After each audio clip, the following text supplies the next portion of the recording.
What's up, World Core family? It's your boy Mike G, reporting live from day one of SEC Media Days. Joining me, as always, is one of my favorite people in the whole world, Zac Blackerby, So good to see you. host of Locked On Auburn. Zac, great to see you, man.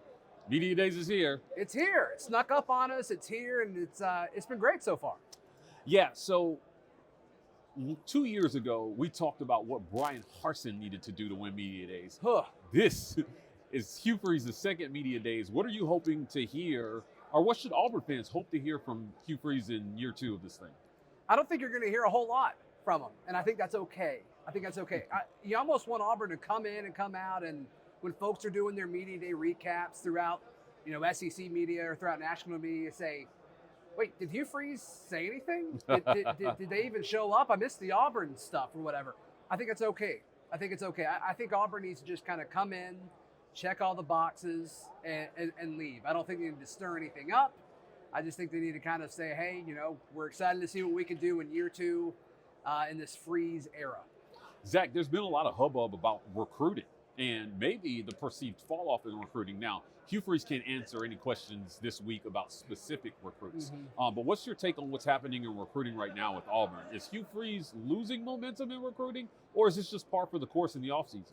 Yeah, it could be both. I think it could be a little bit of both. I mean, the dead period, you're not going to have guys commit during the dead period. Well, you say that, but they're committing to your rival. But, I think everybody that Auburn's lost so far, I don't know if they were ever firmly in the lead for.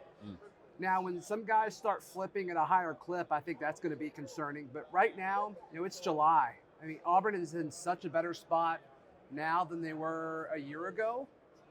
I think when it's all said and done, Auburn's going to have a top 10 class.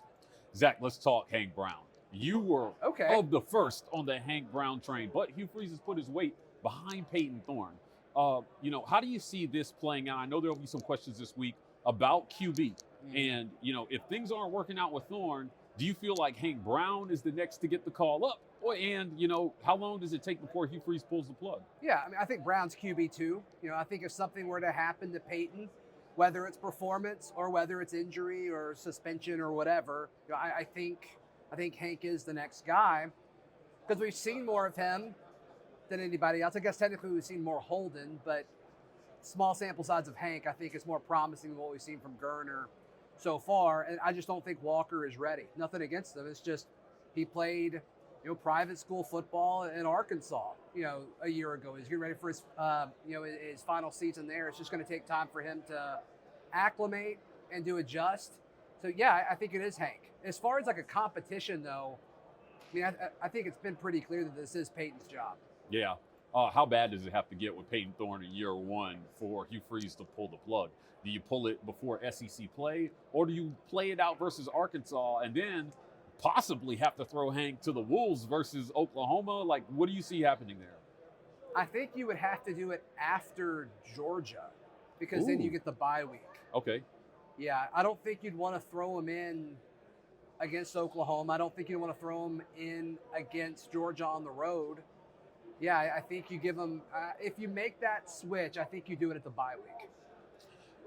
Going back to Peyton Thorne, what does he have to do in these first 4 weeks in your mind to solidify the job and kill this talk about, the backup QB and maybe bringing Hank Brown in? I think a lot of fans wanted to see Hank Brown after his bowl game performance, but Hugh Freeze, never really left the door open for that conversation. What does Peyton Thorne have to do to just shut all this conversation down?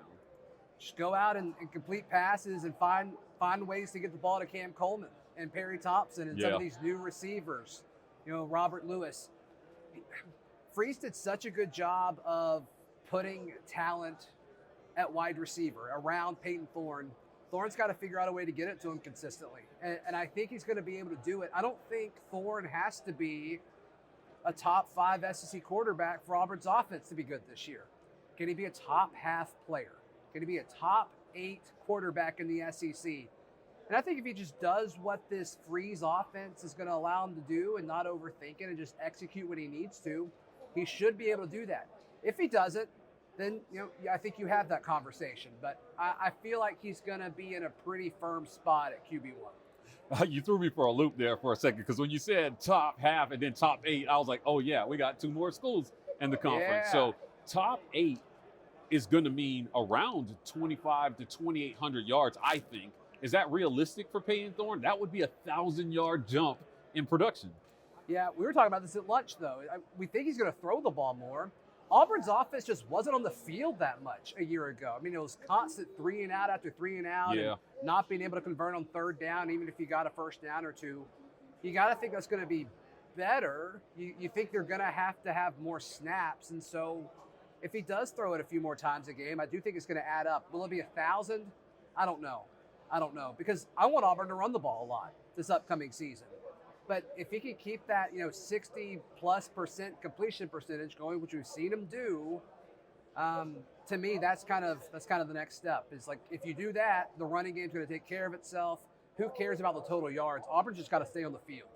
Well, it's huge that I was able to get Zac Blackerby to sit down with me here on day 1 of SEC Media Days. Zac, before we get out of here, you do a great job. Tell everybody where they can find you. Yeah, Locked on Auburn, available wherever you get your podcasts, also on YouTube, and you can read it all at auburndaily.com.